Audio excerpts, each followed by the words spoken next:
Technology in education. Technology integration into the classroom is a way to give students their clay and finger paints back. It gives them a whole new world to grow into and explore. As children, we crave exploration. Whether it be digging our fingers into a mud puddle or stacking as many blocks on top of each other until the tower topples over, creating a noise that we never thought was imaginable. As these small young minds begin to grow, we begin to take this opportunity for children to explore away, and we start telling them what they need to learn. Bringing technology into the classroom will give students of all ages a new mud puddle to divulge themselves in and a new set of blocks to stack. Integrating technology into the classroom isn't something that is just done without any thought. There is a mountain of things that need to be taken into consideration when allotting tools to children, if your true goal is for them to learn as much as possible.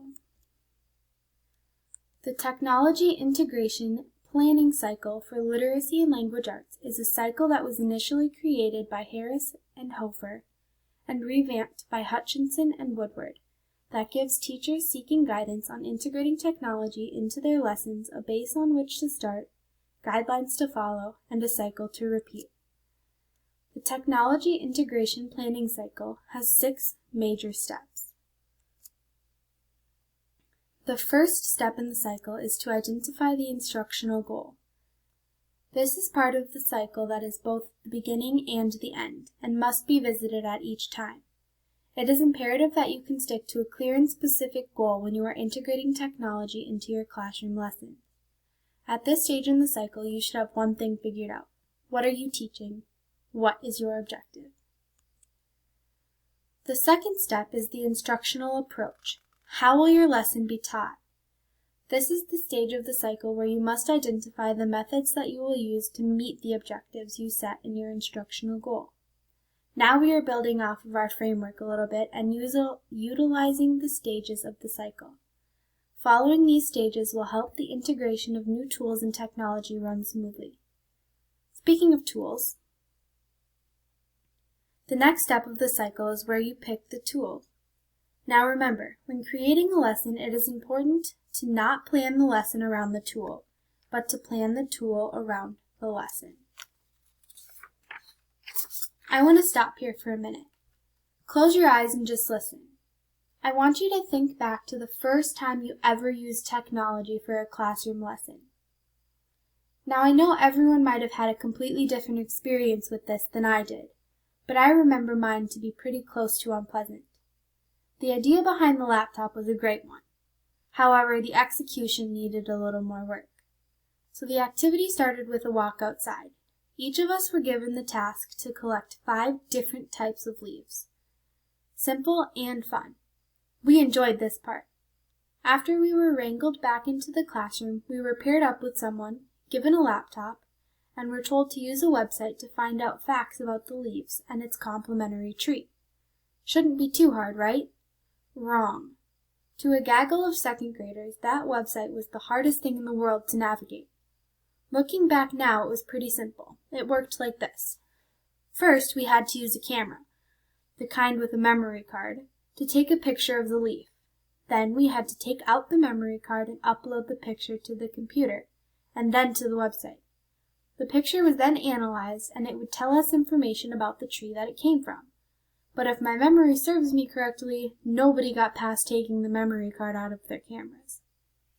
I can only assume that all of you already know how the story ends, and if not, I'll leave that up to your imagination. The point that I'm trying to make with this story is simple. Your tool is only as useful as the person using it. If the student's knowledge is not up to par with the technology, the tool becomes more of a hindrance than a help. Following tool selection is the contribution to instruction that the tool has to offer. At this stage, you should be able to decide how the tool will be helpful to the lesson, what it has to offer the students that will help them learn as much as possible. Let's look back on the leaf activity. Using the website would give us, the students, an access to a huge database of facts and information based solely on a picture of a leaf. We would be seeing the real world inside of a computer screen and generating new thoughts and ideas about what other kinds of information you could find. Using a website would be effective because if you saw an interesting fact about an apple tree and wanted to know if maybe a plum tree had a similar characteristic, you would have that information right at your fingertips. However, if you were reading about an apple tree in an encyclopedia, you would have to go get a whole new book to read about a plum tree.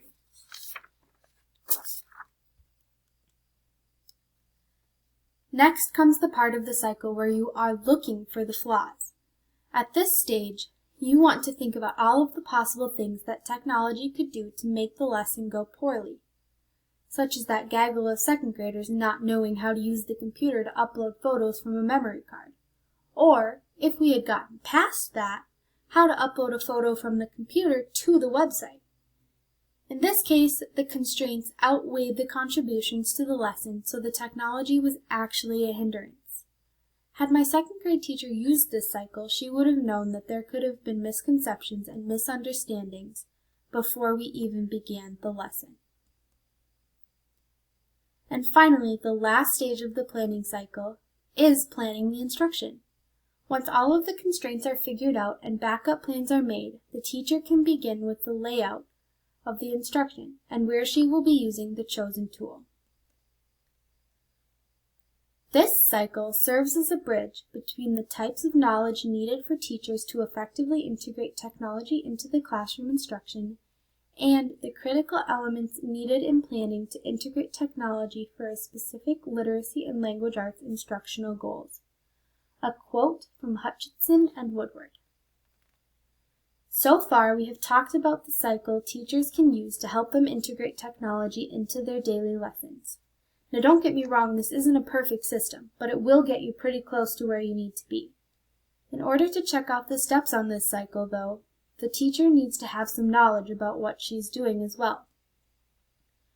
When integrating new technology, there is knowledge that a teacher must apply, and that knowledge has been laid out in the TPACK model. There are three main types of knowledge: technological knowledge, content knowledge, and pedagogical knowledge that interplay together, and therefore three main relationships that stem from this set of knowledge.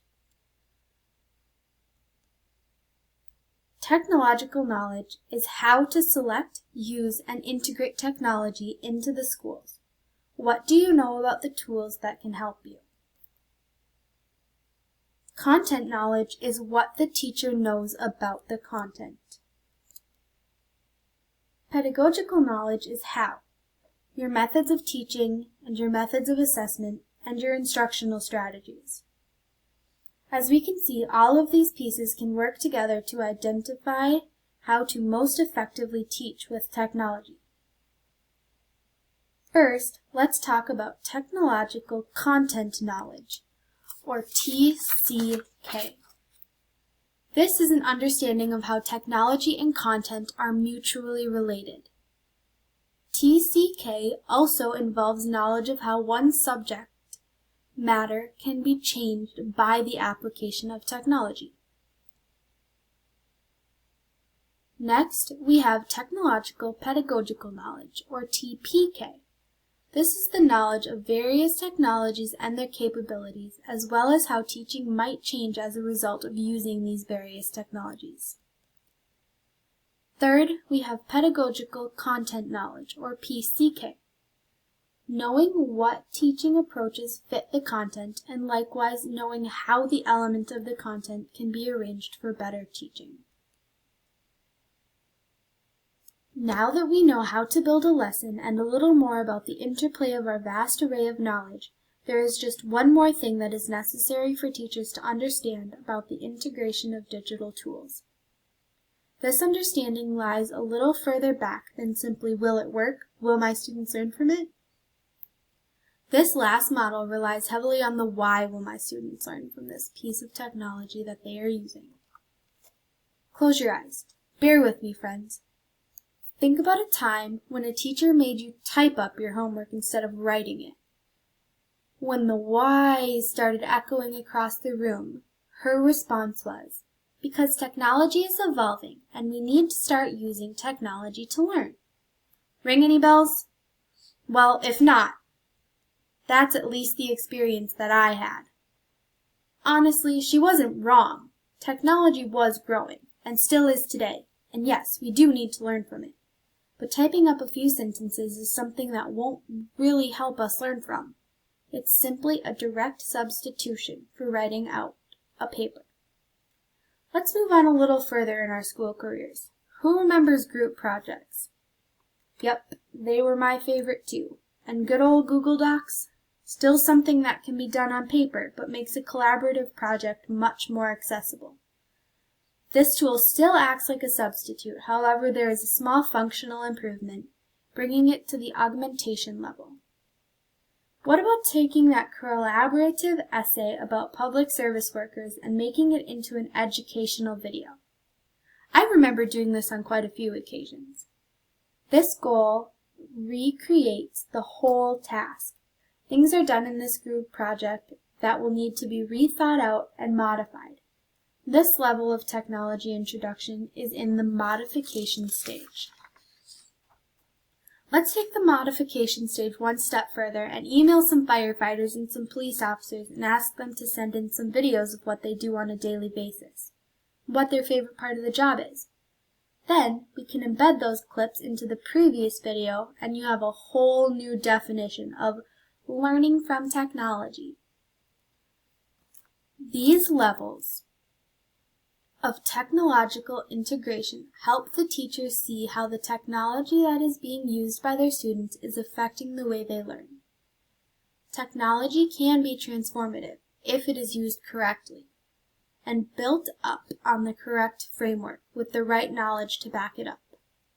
Don't be afraid to be creative and have fun. Technology knows no bounds.